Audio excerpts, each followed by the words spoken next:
Howdy, Space Rangers, Captain Phoenix here. Have you ever seen a movie that you couldn't really explain how you felt about it? Like, you left the theater, you saw it, it was injected to your brain, but you only really left with the experience, that deep gut feeling that you couldn't fully express into words. And because of that, you took forever to talk about it. Oh, really? You too? I didn't know it was relatable like that. That's sick.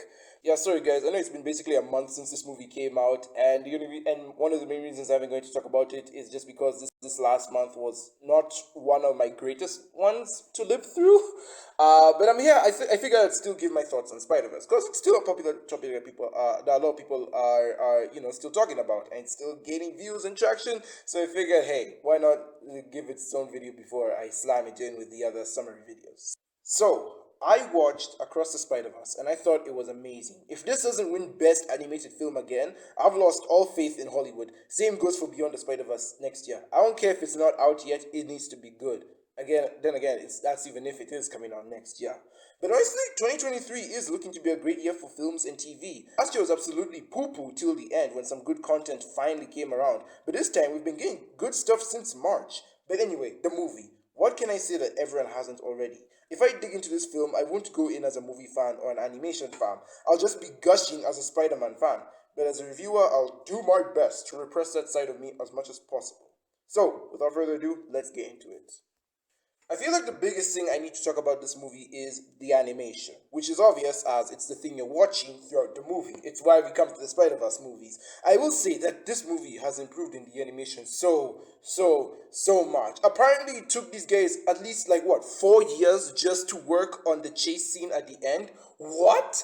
Are you kidding me? And I love how it's so much more clearer and faster and way more better cut than the first movie. The first movie also had really amazing animation, but a lot of people were complaining about the blurriness on the sides. I didn't have a problem with this as the movie was basically telling us to focus on the stuff on the center of the screen. The stuff isn't on the side really isn't as important. However, for this movie, that's all gone. The blurriness on the sides is completely gone, and there is so much more detail they've packed into it. Also, the different styles of animation they use for each universe and character. Oh my god, I love Hobie's animation. I can't imagine how long he must have done to do Spider-Punk's animation. Just the newspaper clippings around him, the amount of stuff that was probably written on them, the way he kind of statically moves when he's not in his universe, and how he kind of has to move with the other Spider people. No wonder he wasn't involved in any major action scene aside from the one in the middle. It would have been too expensive to animate him. They would have been working on this movie for the next decade. Then, of course, we have medieval Vulture, who's from this universe that's in the Renaissance era. It's crazy. Gwen's universe is just amazing. I'll even talk about Gwen's universe in a second. But the animation here has just gone full overdrive. It's so crazy how the first Spider-Verse movie basically revolutionized how animated movies should work. And then the second movie to push those boundaries, of all things, is another Spider-Verse movie. Because if you think about it, all the movies we've gotten since the first Spider-Verse movie are more or less just movies that were copying their style. Mitchell's vs. the Machine and Puss in Boots, they really copied more of the style of the first Spider-Verse movie. This is, I feel the only other movie that's really gone out to try its own thing while still building up from the ground. It's basically almost a new form of animation with the old form of animation. This is how you revolutionize, people.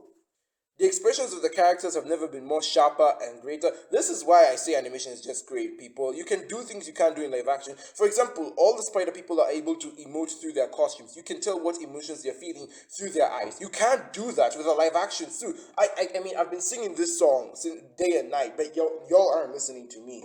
And I mean, the colors, Mason. Look at the colors. What do they mean, Mason? Oh man, the action scenes are also just freaking amazing. I already talked about how great Hobie's animation looks like, but oh my god, some of the fight scenes in this movie are just beautiful. Like the one in Mumbatan, is it Mumbatan? I think it's Mumbatan. With Spider-Man India and the falling building, and of course the chase scene at the end. I love that chase scene so much. I still can't even wrap my head around how good it is. I want to watch it just a million times over. It looks so freaking good. Hell, even some of the accidental fight scenes, like with Miles and Spot at the beginning of the movie, those are pretty good. They aren't my favorite, which was also kind of a slight issue I had with the first Spider-Verse film, is that I'm not a huge fan of accidental animation scenes, but one or two parties in the fight are just like clumsily moving their way through the fight scene. I get what they're doing. It's for comedic purposes, and it's very creative. I'm not gonna lie; those fight scenes are not easy to think of. It's just sometimes there's only so much clumsiness I can take, which is why I wasn't a huge fan of the first fight with the spot, or even in the first Spider-Verse film where Miles and Peter are like trying to learn how to swing. Again, I'm not saying those fight scenes are bad. I'm just saying it's not my favorite cup of tea, but I get what they're going for, and this movie really does deliver. Again, there's really only like one accidental fight scene. Everything else really is very smooth and very well detailed. And of course, as I mentioned, the attention to detail. There is so much freaking detail in this movie. Every single frame of this movie tells a completely different story. Have you ever heard of the saying, one image can tell 1,000 words? I can't imagine the quadrillions upon trillions upon trillions of words that this movie is telling you, because every single frame has some new little detail, new little thing to it that just adds to the greater story. Like Mombatan on its own, that could be a whole movie universe on its own, just because of the amount of stuff they're able to cram in there. I want to know more about Miguel's universe and how the Spider Society works, and like, do they all live there or do they just frequently visit? Like, what's happening? There's just so much you want to see about this movie. So many little things that you won't be able to catch in your first glimpse, and it's so freaking beautiful. Like, if anything, if you're even the slightest bit hesitant about watching this movie, at the very least, go watch it for the animation. You will get your money's worth. Just watch this movie for the visuals alone, and you will be more than satisfied. Like, I honestly can't believe that this is the same studio that made stinkers like the Emoji Movie and Hotel Transylvania for Transformania. Honestly, I applaud Sony. Instead of taking the Illumination route and making movies only made for kids that act only as time killers, since 2018, they've been pushing the boundaries of what animation can do. And honestly, they've proven themselves so much to the point that I have no problem saying that they're now Pixar and Disney level, when before they were considered the joke of animation studios. However, good animation can only get you so far without good writing, and this movie has it in the boatloads. First of all, let's talk about Phil Lord and Chris Miller, the writers of the first Spider-Verse movie. These guys are some of the most creative people out there, and Hollywood needs more guys like them. Honestly, like, if you don't know who Phil Lord and Chris Miller are, these two are basically just like the best partners in crime for coming up with stories. They're known for taking cliche, kind of stories or narratives and adding a new spin to them to make them more interesting. For example, their first animated film, Cloud with a Chance of Meatballs, was a basic follow your dream story. However, they were able to add enough comedy to it and a nice twist to the story to make it stand out from the rest at the time. The Lego movie was a chosen one story, and they were able to make it a deeply personal film about connecting with your childhood. Mitchell's vs. the Machines was a technological AI story, which changed the question from is technology bad to how are we gonna use technology in the future, and can we make us more connected as time goes on. And even the first Spider-Verse movie was a basic hero's journey story, which, of course, they made into a personal story about lifting yourself up and not letting anyone tell you you can't do it. You can't do it. You can't back down when you receive the call. They make all of the movies that are normally cliche and overplayed, and make them deeply personal to their audience. They did all these well, not to mention that these guys are also the masters of comedy. And this movie, just like Cloudy with a Chance of Meatballs and the Lego movie, is very, very funny. Take a breath. You want to back me up? Well, okay, Miguel. As a father of a daughter and the son of a mother. Yeah, actually, stop talking. Okay, duly noted. Let me. What's that? It's a metaphor for capitalism. Break for a cup of chai with my auntie. I love chai tea. What did you just say? Chai tea? Chai means tea, bro. You're saying tea. Would I ask you for a coffee with room for cream? No. No. However, the writing doesn't also just shine through the comedy. It very much shines through the characters. They are the core of this story, and you follow them beginning to end. Of course, we have Miles, our main man. Miles' story is basically he's fighting to be included. He wants to be in a place with people who understand him and who get him. And I really love this dynamic he has with his parents, where his parents very much know what he wants, but they also fear for what could happen if he goes out into the world, if he allows himself to just be alone and, basically wear everything on his sleeve. His mom even says that there's gonna be some people out there who don't want you there despite you being there. And Miles' story is that he has to either learn, not fight to be included, but earn his spot. He doesn't just need to fit in with the crowd, he needs to be his own guy. That's even what leads to his amazing line at the end of the movie, I'm gonna do my own thing. And yeah, you could say that the message was a bit on the nose, but remember, it's also kind of it's supposed to be like a family film for slightly younger audiences. I wouldn't say younger audiences, I'll just say like for teens who kind of need to hear that message. But it's a really good message to tell them. And I really love, especially how Miles' character plays into this. Now, as you guys know, I am the last person to want to talk about diversity and wokeness and all that stuff. But I love how they did it with Miles in this movie. Miles, we see him as this. Basically, he's like the only, aside from Hobie, he's like the only black character in this entire spider society. And so you could really relate to his problem of not fitting in, of no matter how good you have it, no matter how hard you try, there are just some people who won't accept you for who you are and who you won't fit in. I'm not talking about the memes of saying like everyone is saying like Miguel is racist against Miles and has a whole spider society fighting against him. I just mean there's a real subtleness to Miles' skin color playing into areas where he does and doesn't belong. And this again fits into his theme of I'm gonna do my own thing. I'm not gonna let anyone tell me how my story should go or where I'm supposed to be in life. It's very subtle. So while the message itself, it's a very face value on the nose, as I said, like they deliver it a bit on the nose, the subtle messaging of who Miles is as a character is there, and you don't really notice it unless you're either looking for it or you really do dig deep into the story. And that's why I love this movie so much. This movie doesn't make being black Miles' character. They make being black push his character forward, push his story forward. Again, I'm not reading into this from a race place, and again, I'm the last person to do that. I don't want to bring real world stuff into the movies I like to escape into. I just thought that the real subtle messaging of this movie was really, really, really good. And that's it. I'm probably the last person who should be talking about, heavy topics like that, but I just thought it was something to point out. It was really amazing. And then you have, of course, the other characters like Gwen. Honestly, Gwen, this might as well be her movie as well. The movie begins and ends with her. She has the opening monologue and the first fight sequence of the movie. And she's the one who ends the movie by getting the Spider-Vengers to go and help Miles for the next movie. Gwen is basically the second protagonist to this story. And I really love how her story ends as well, with her fighting to be accepted in her dad's eyes. And can I just say, for as little as Captain Stacy is in this movie, he also has a really, really great story to go through, where he's between his duty as a cop and his morals as a dad, and he comes to realize later in the story that those two things aren't as separate as they should be. I really love this one line that Gwen tells her dad. You're a good cop, Dad. You put on that badge because you know if you don't, someone who shouldn't will. But you have to understand, this mask is my badge. And I'm trying to be good too. I was trying so hard to wear this thing the way you would want. And I didn't. It's such a powerful line with so many layers to it, and it really goes to show that Gwen isn't just a hero because of herself. She's a hero because of her dad. She is constantly inspired by her dad. She is a hero because she knows if she won't, no one else is gonna fight crime the way she does. No, she doesn't, at least as far as I'm concerned, Gwen doesn't really have an Uncle Ben in her story. Yeah, Peter is the one who dies and is essentially her canon event, but she doesn't really have someone who dies and to tell her, with great power comes great responsibility. She just learned it from her dad, and the movie doesn't really tell you that. You just kind of see it from the way she talks to her dad and the way she acts. Her dad is her inspiration, and that's why she's a hero. And it's just these little things you don't pick up on until the movie's over. That's what just makes it so amazing.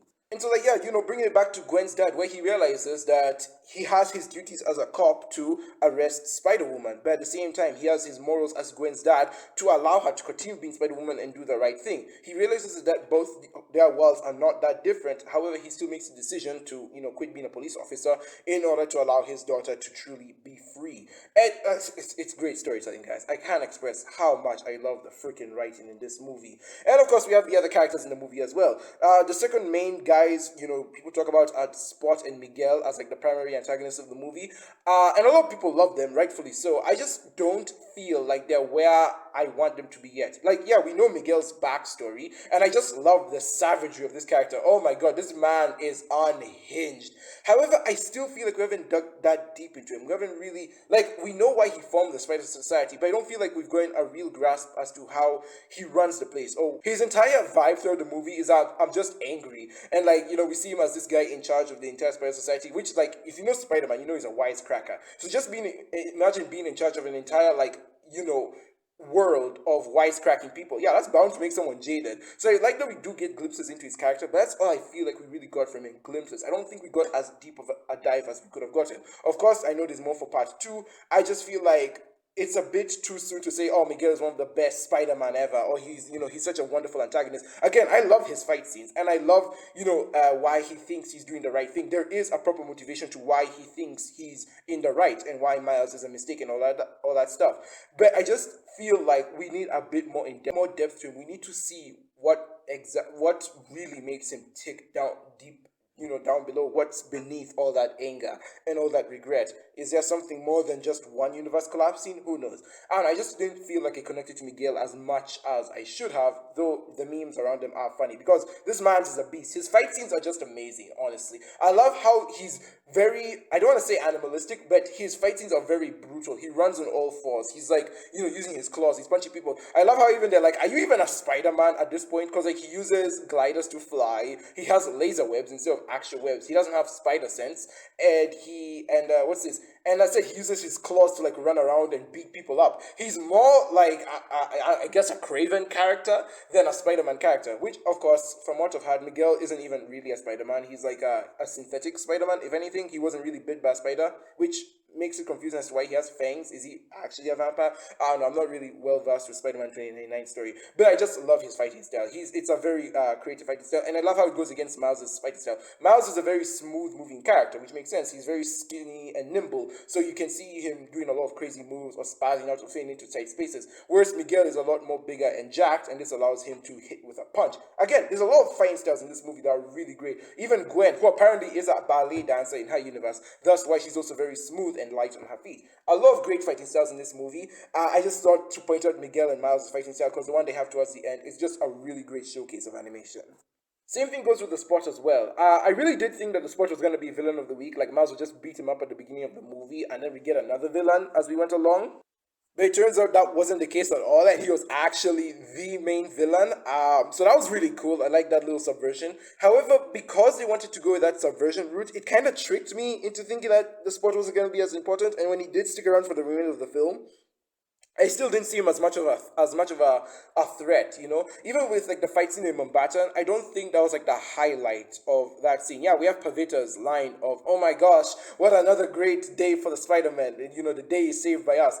And then, it turns out the day wasn't saved. But, like, aside from that, I don't feel like the Spot really grew on me as a villain. Like, I still don't feel like I know what his motivation is or what takes his character off. Like, really all we know is that he wants revenge on Miles and that he wants to be known as Miles' arch nemesis. Okay, Miles admitted he was his arch nemesis halfway throughout the film. What's left, I still feel like we don't have enough of the character to make him tick. We don't have enough to make him work. He's just mad that Miles turned him into the Spot, or Miles indirectly turned him into the Spot. And that's about it. I don't think being angry at a little mistake like that is worthy of destroying the multiverse, but who knows. Again, I do think this is a thing that'll get solved with part 2, because the Spot does kind of vanish halfway through the movie. Like, he shows up for the first act, he's alluded to in the middle, and then he disappears halfway through the movie, and then we don't see him until the very end. So maybe this will get resolved throughout the second part, but I think we spent too much time trying to subvert the character archetype of the Spot than we did actually setting him up as a villain, and I feel like it didn't stick with me as much as it did other people, but as I said, that's a thing for part 2. Now, the Spider characters I did like were, and of course there's Peter B. Parker in the movie as well, but he got really sidelined in this movie. He got sidelined so hard. I love him and Mayday Parker, but they didn't really do much in the movie. Again, him and Mayday's relationship is just so cute, especially with the way just Mayday is annoying everyone and how he's struggling to fight with her. Again, it's more of like that accidental action scene, except I think it really worked this time just because the dynamic between the two is so cute. That and Peter has just one of the most amazing lines in the movie, which if I can find it, I'll play it for you. Just take a breath. You want to back me up? Well, okay. Miguel, as a father of a daughter and the son of a mother. Yeah, actually, stop talking. Okay, duly noted. Beautiful stuff. But he just was really sidelined in this movie, and I get it. Most of his character development was in the first one, so we don't need to see him as much. This is Gwen and Miles' movie, whereas the first one was Miles and Peter's movie. So I'm fine with not seeing him as much. It just felt weird to see him sidelined so hard. But of course, we have the other Spider variants we see in the movie. You know, who's this movie's version of the Spider Avengers, I guess? And that would be Pavita and Hobie. I am glad that we are getting like a full teenage cast with this one. First movie really delved into using different characters with different art styles, such as Spider-Man Noir or Penny Parker or Spider-Ham. They all had distinct art styles. Here it's the same, except now you can tell there's a theme going on. The first movie just felt like they took some of Spider-Man's more popular characters, multiversal characters, and then threw them into one movie. Whereas with this movie, it's like, okay, we need a theme. And because, you know, they wanted to hit that young audience, they now got a full cast of teenagers. So we got Miles, we got Gwen, we got Pavita, and we got Hobie. I know a lot of people love Hobie. He just didn't grow on me the same way. If anything, I loved Pavita and his world way more. Especially the whole chai tea thing. That hit me on an emotional core. I really hate it when people say chai is chai. I want a chai tea, because they're both tea people. And I love how he claps back at Miles, because Miles did the whole thing with the ATM machine as well. And it's like, yes, you deserve that, you American. Yeah, so I love it. And then Hobie, I said, his character didn't grow on me as much as it did for other people, but I did love his animation style. It was very much unique, and I just couldn't keep my eyes off him whenever he was on screen, because there was always something new to look at with him.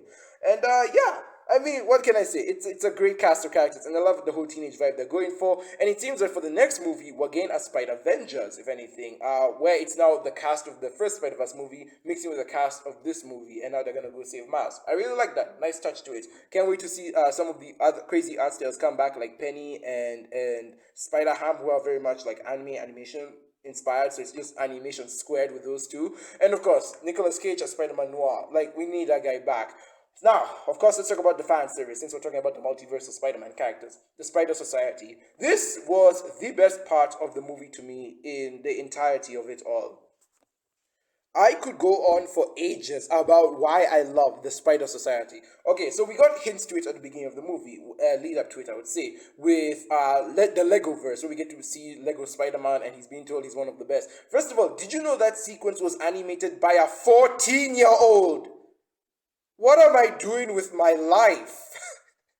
What the hell? Oh my gosh, but that scene was so funny. And you can tell that this kid understood how Lego humor works, because it very much felt like I was watching a YouTube video that I would when I was younger. Those Lego YouTube videos based on popular characters, be it like Marvel superheroes or Star Wars characters. It did remind me of that stuff I watched when I was younger. So this kid definitely knew his stuff. And then we get to the actual Spider Society, where we just get to see so many different Spider-Men from so many different areas. I like how a lot of the Spider-Man designs for this movie are very much movie-only designs, and that when it came to the comic designs or the TV show designs, they would really be very specific with them, and they would bring them to the forefront. Of course, we got to see so many other versions of Spider-Man. We got to see Spider-Man PS4, we got to see Donald Glover as a Prowler, which is amazing, because apparently Donald Glover is one of the inspirations for Miles' creation. Him and Obama, if I'm correct. Those two real-life characters are the inspirations for Miles Morales, the comic book character. And so I'm like, okay, if we got Donald Glover for this movie, surely we're gonna get Obama for the next one, right? There was also Venom, and I remember when some people were cheering about that, you had some nut job in the theater get mad at them for cheering, because people hate fun, I guess. It was still really cool to see him and Mrs. Chang. Always wanted to see Mrs. Chang. Who else did we get in this movie? We got Spectacular Spider-Man, people. We actually got freaking Spectacular Spider-Man in a theatrical movie. I was pretending I didn't know he was here. I couldn't contain myself much longer. I literally screamed in my seat the minute he showed up on screen. First of all, I was shocked. I'm like, why is he so short? Like, who is this short Spider-Man? And then when I saw who it was, I lost my mind. I'm like, no way. No way. And he was there in the flashback as well. Oh my god. This is the first time we've seen Spectacular since like 2010, I'm pretty sure, when his show wrapped up. It was so good seeing him back. Of course, I know there's like a bajillion other Spider-Man that didn't make it into this movie. I know people wanted to see 90s. Oh, we also saw 60s Spider-Man. He was on screen just now. 60s Spider-Man also showed up in the movie. But I know there's a lot of people wanted to see like those 90s animated Spider-Man who didn't show up. But I predict he'll probably show up in the next one. And there was also Ultimate Spider-Man who didn't show up, Spider-Man 2017, though to be completely fair, I would be completely fine if those last two just did not show up at all. I don't think we need Drake Bell and whoever voiced the guy in 2017 to show up. But basically, there was a lot of Spider-Man in this movie, especially the ones we know and didn't know. One Spider-Man I would like to see is Spiderman, the Japanese one, in the next movie. Especially him being like Penny's senpai or master or whatever. That would be hilarious. I would give top marks for that alone. But yeah, and then of course there was a Spider Cat, a T-Rex, there was Jessica Jones, who is pregnant and on a motorcycle. I have some questions about Jessica. A, why do you need a motorcycle if you are Spider Woman? You have webs. What's the point of the motorcycle? This makes as much sense as Superman using a plane to go fight his battles. What are you doing? And then B, you're pregnant. I know this is the more pressing issue, but the motorcycle was just getting on my nerves the whole time throughout the movie. But like, for real, you are pregnant. What are you doing going into battle with a child? At least with Peter B, it makes sense because the child is at least an infant. She can walk and swing on her own. What are you doing? The baby ain't even born yet. I even forgot to mention my boy Ben Riley. Ben Riley showed up in this movie, and his design looks amazing. There was just so much to love with the Spider Society. I basically went in, like, if you only gave me the Spider Society to work with when it came to this movie, I would have been satisfied. That would have been enough for me, and I would have said that this movie is one of my favorite movies of all time just because of the Spider Society. But no, they had to go extra hard for no reason and give us an actually compelling story with actually compelling characters and arcs to go with. It's really great stuff. It also really, really helps that the soundtrack to this movie slaps. It like goes so hard for no reason, even more than the first one.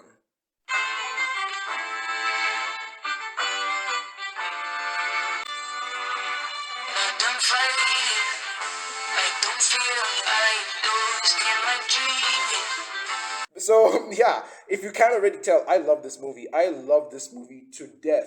So much. This movie has even though it's only been out for a month, and I guess you could say recency bias has a part to play in this, or me being a huge mega Spider-Man nerd has a part to play in this. But like, I adore this movie for so much of it being done. Despite it only being out for a month, it has single-handedly become one of my favorite movies of all time. Not just animated, but just favorite movies in general. And I love the fact that this movie is revolutionizing cinema once again. Like, for real, it blows so many people's expectations out of the water with what it can do, because it's both a superhero and an animated movie that's able to push the boundaries of cinema.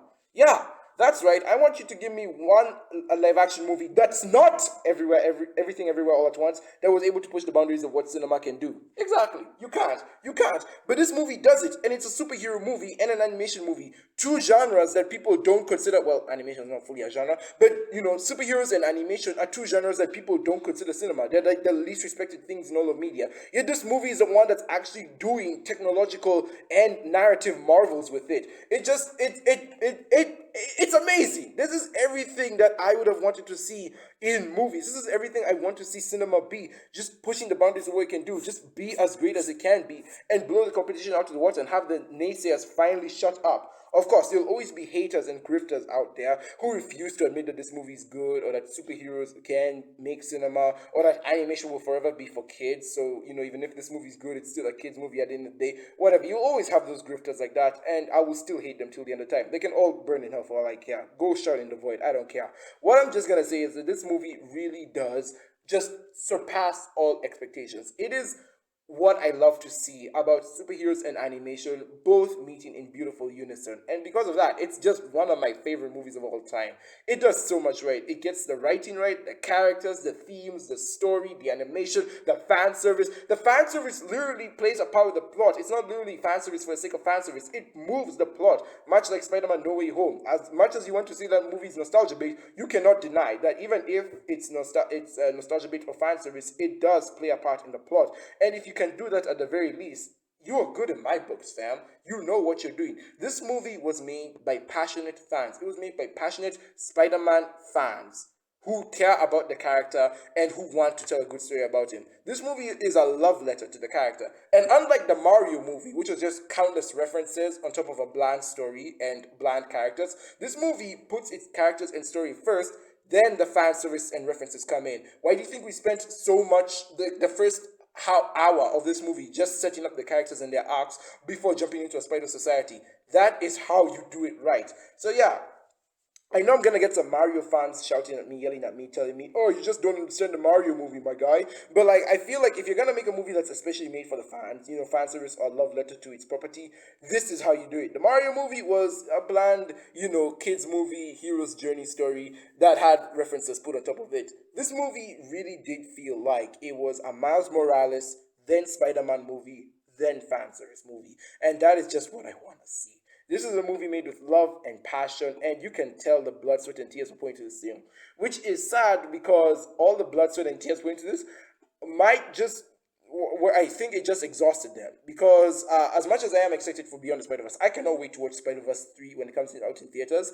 The problem is it might not even come out in theaters next year. From what I've heard, this movie went through production hell.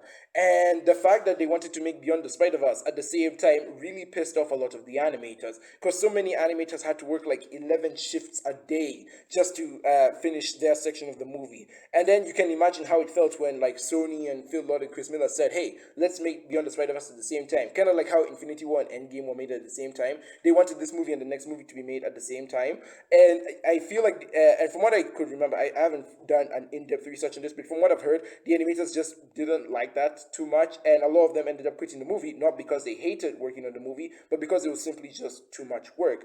And so from what I'm hearing, Beyond the Spider-Verse might get delayed. It was originally supposed to come out in March of 2024, but rumors are circulating that Sony might push it to 2025 or 2026 if it comes to it, which I'm fine with. As much as they say it's sad to hear about how excellent works of art just go through the worst processes you could think of, I am also happy that they're going to be taking the time on the next movie, taking the time to, furnish all the details to make it look as polished as possible. And again, deliver another amazing story for us Spider-Man fans, superhero fans, and animation fans out there. So yeah, take as much time as you need on the next movie.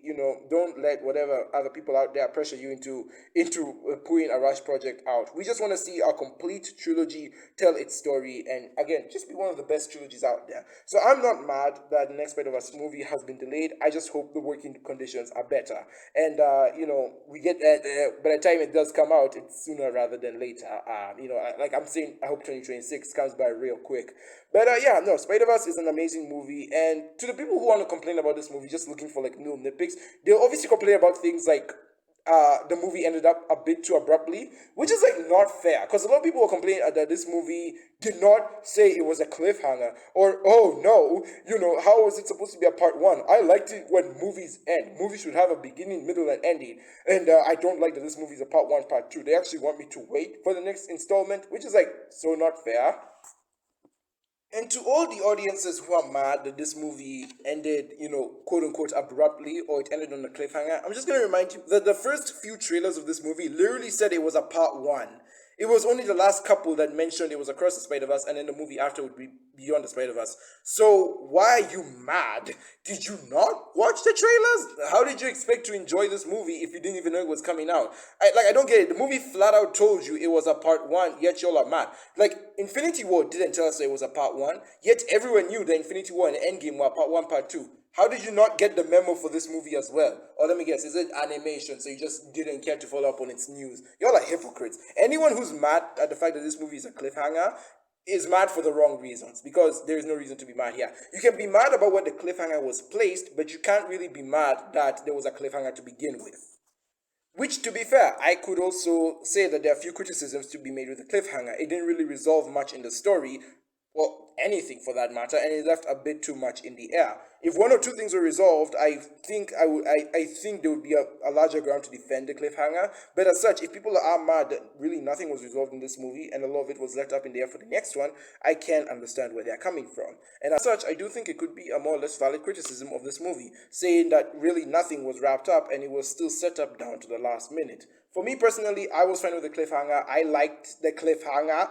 All right, but I do agree that there could have been a different placement for it. Maybe if something got wrapped up, because as such, the only thing that really got wrapped up was Gwen's story, not really much tying into Miles. But as I said, she's the one who began the movie and ended it, so you really can't be mad at that. So yeah, basically, I love Spider-Man Across the Spider-Verse, and I dare say it's a perfect movie. Maybe a near perfect movie if I want to be extra critical, but just because of how much I adore the amount of effort that went into it, I'm gonna call it perfect for now. This movie gets an easy 10 out of 10 from me, and it's by far the best animated animated movie of this year. I don't care what Pixar is coming out with. I don't care what Dreamworks is making, if they're doing a Puss in Boots 3 or whatever, or if their new mermaid movie is better than the live action Little Mermaid movie. I know nothing is going to compare to Across the Spiderverse. And if this doesn't win the Oscar, I'm going to be very pissed. I'll be a very sad boy. But yeah, that was Spider-Man Across the Spider-Verse. I really love it. Cannot wait for Beyond the Spider-Verse to conclude this whole thing. And if anything, I can't wait for it to even be better than this one. I do think that this movie is better than the first one, if for the fact that it tried new things. The first movie, as said, felt very cliche. It was a very cliche hero's journey. And even though it was an interesting hero's journey, you still feel like you've seen that kind of movie before. It felt very much like a Saturday morning cartoon movie you'd watch at home. Whereas with this one, it definitely was trying new things and talking about new things, which I really appreciate. So I think just for the messaging and the themes alone, I will deem this movie better than the first one, and I cannot wait to watch it when it comes out on digital again. This is a beautiful movie. That's a love letter to Spider-Man, the mythos surrounding him, and Spider-Man fans in general. Like, everything about this movie is just perfect. So yeah, thank you. That's been my review of Spider-Man Across the Spider-Verse, 10 out of 10 movie. What did you guys think about it? Sorry again for this review coming in so late, but it's been one hell of a time. I plan to do a couple more videos down the road. It just was very hard to get this one specifically out, but we'll see how things go. Thank you so very much for watching, guys. I'll be Captain Phoenix. Be sure to like if you like, subscribe if you haven't already. And with that, I will see you in another universe. Goodbye, my Rangers.